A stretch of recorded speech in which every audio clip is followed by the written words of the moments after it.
You're watching Drake Wing Gaming. Enjoy the video.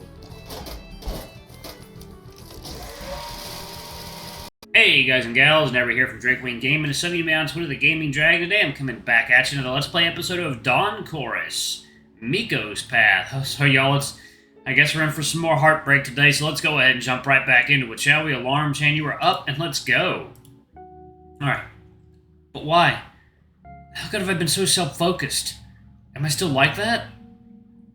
Before I thought I got over you, but I didn't. When I met you here at the university, I had more control over myself. I thought at first that I could keep you at a relative distance and we could just stay friends and maybe meet up sometimes.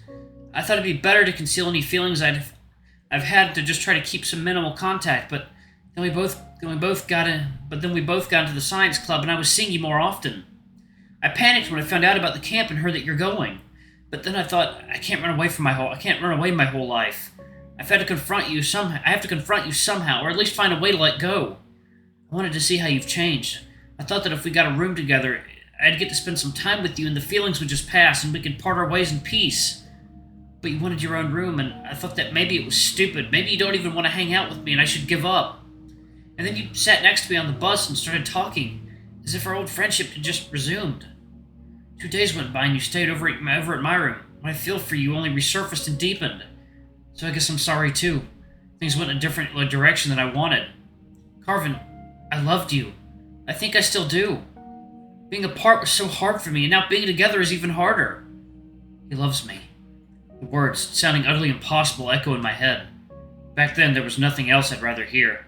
I'd be the happiest person in the world. Now, despite everything, he still does? What a place to hear it.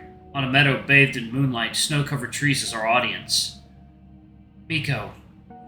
Oh, Mikko, why didn't I know? It doesn't change much, I suppose. It changes so much! I fucking hell, how could I have been so blind? I've hurt you and myself all for no reason. When we started making plans for the future, I started to feel like you're getting further away from me. Suddenly there was this distance between us. I thought you were putting it there because you feel I'm getting too close. It was middle school, for fuck's sake. I wasn't thinking about it seriously. I've put some more distance between us because I didn't know how to approach this. I had to take a step back and examine my feelings. It was a first for me. You have no idea how nervous I was. I had a crush on you. You can't imagine how great. It was like a fever almost. I thought you saw that and started to put more distance between us. I bare myself before Mikko, just as well as if I would be stripping naked. I want him to see me, finally, without secrets, without lies, without anything left unsaid. I accepted that it would hurt I would hurt you if it brought it up, and I tried to stay away from you. It was hard, like you can imagine, the hardest thing I've done in my life. But I was sure I had to. Mikko, I loved you too. I dreamt of spending the rest of my days with you. I almost shout to the cold space between us. It's like I'm in a trance, words escaping me by themselves before I think. I need to get it all out of myself. But I said it, finally. So where's the relief I thought it would come? Wait, no. Coffee time, me. What do you mean? I mean what I said. I loved you. Do you feel something towards me now? Do I? I feel Bjorn's paw on my shoulder again, wishing me good luck. What's inside my heart? Carvine, do you? My throat feels so tight again. I can't get any sound out. Scenes from our last year together flash before my eyes, and I think of how I hurt him. I don't want to hurt him again, ever, and I'm not sure of my feelings. It's all moving forward so fast. Mikko's expectant face looks at mine with hope. A whole future with him lies open before me. I'll have to make a step and close the gap between us. But I'm paralyzed. I can't do anything. Standing at the crossroad, I'm confronted with a decision I cannot make, so I stand rooted to the spot. I'm not ready. I have no answer to offer him. Oh.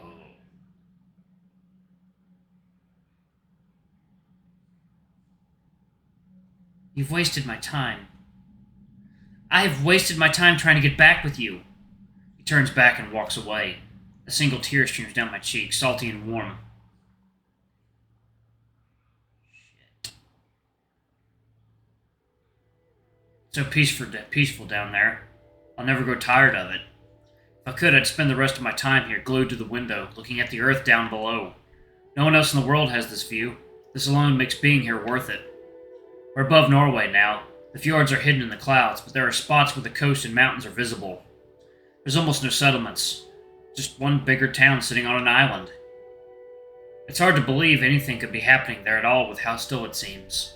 Staring out the window, I feel close to some empathy, a thought taking form. I want to reach out and touch these mountaintops covered in snow.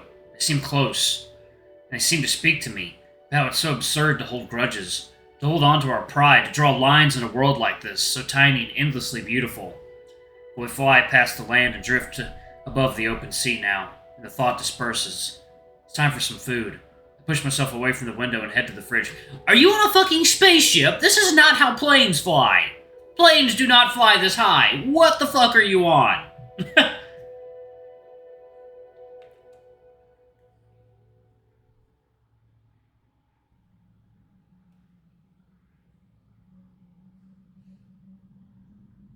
Love is hard. Love is a struggle. Love is joy, too. The good moments I've had with Mikko, they were the best moments of my life. No, despite the pain, even if nothing could work out between us, I don't regret falling in love with him. But why? Why couldn't I find the words inside me to say to him now? Because you might actually have a mental illness. I've been thinking for a while now this game is probably about someone with a crippling mental illness of sorts. Paths diverging and convoluting. Lives lived and lost, time wasted, never to be recovered.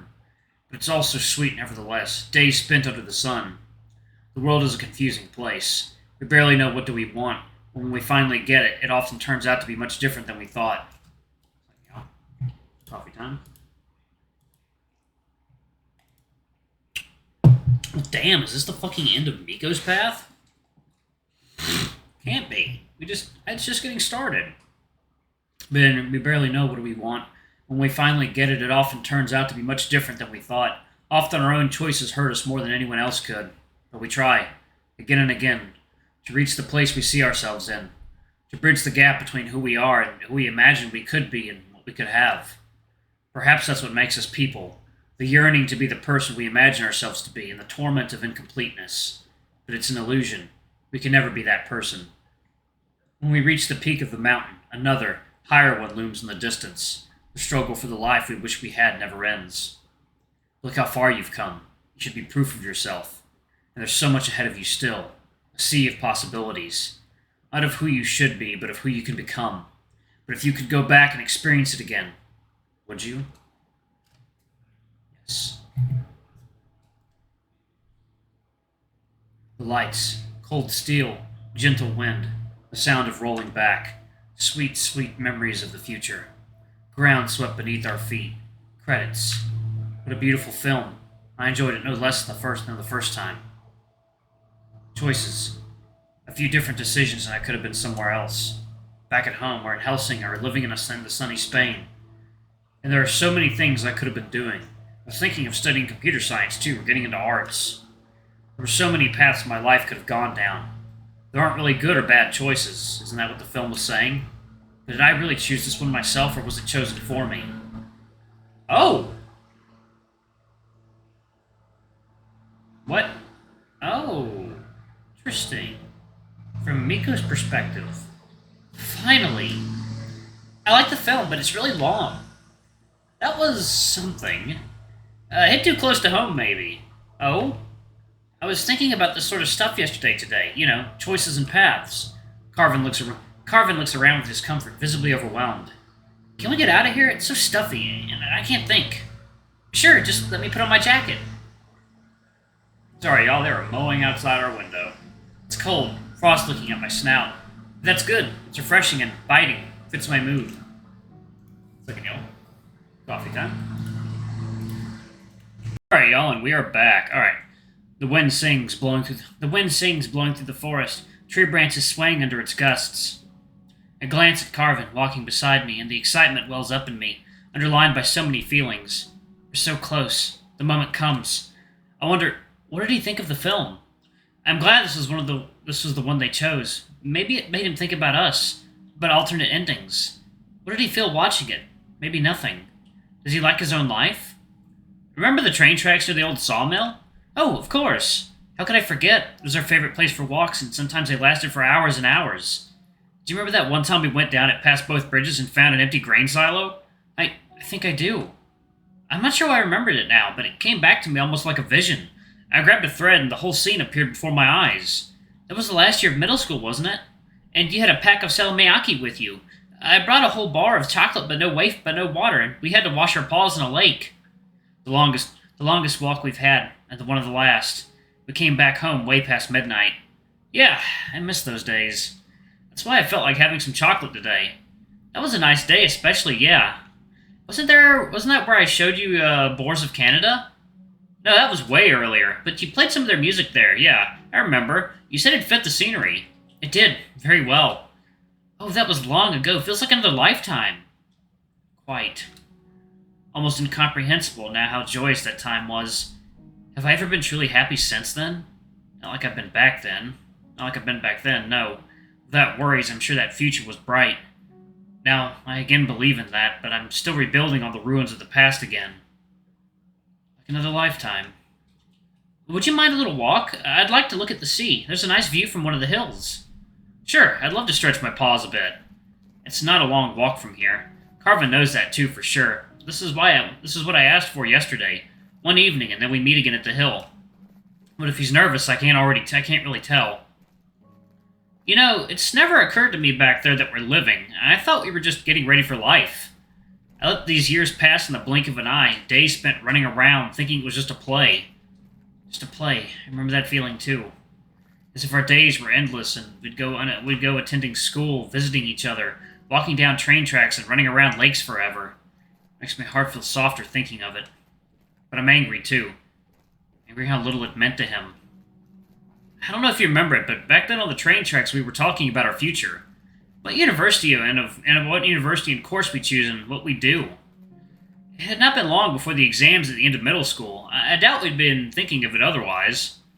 2 months before them. Does he really not remember? I could tell exactly which day it was if I looked at the calendar. It was Thursday, a day before the holidays. We didn't have to worry about the time and decided to walk until we got tired or the sun would set. Second, now. It is water time.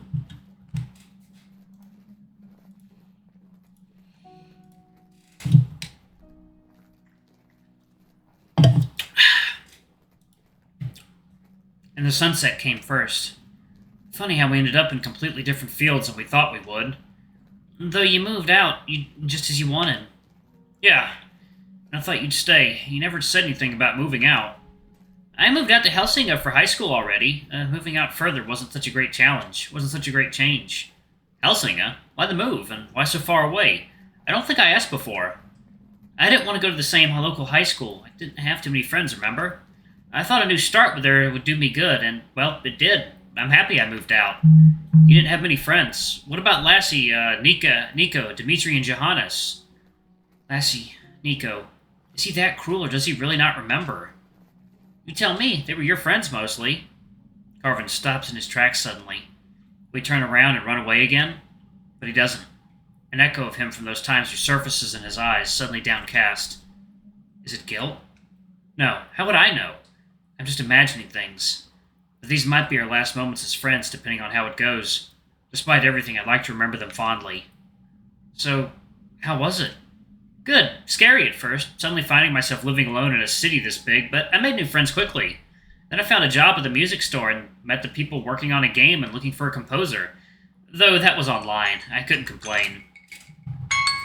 Alright, y'all, I'm going to go ahead and pause it right there. Looks like next episode is going to be maybe an alternate one. We'll see. Alright, thank you all so much for watching. Don't forget to like, comment, subscribe, ring that notification bell, and check out our Patreon if you can. It always helps. Before I go, I'm going to give a quick shout out to our lovely bronze tier patrons. Thank you for all you do for the channel. We greatly appreciate your support. Thank you to our silver tier patron, Cade Silverman. Thank you for going a bit above and beyond. It's greatly appreciated. And thank you to our gold tier patron, Amr. You're awesome. We love you. Thank you for subbing to our ultimate tier. Anyway, y'all can look forward to some Christmas-themed intros in the very near future. Anyway, I love you all, and I'll see you all in the next video. Bye-bye!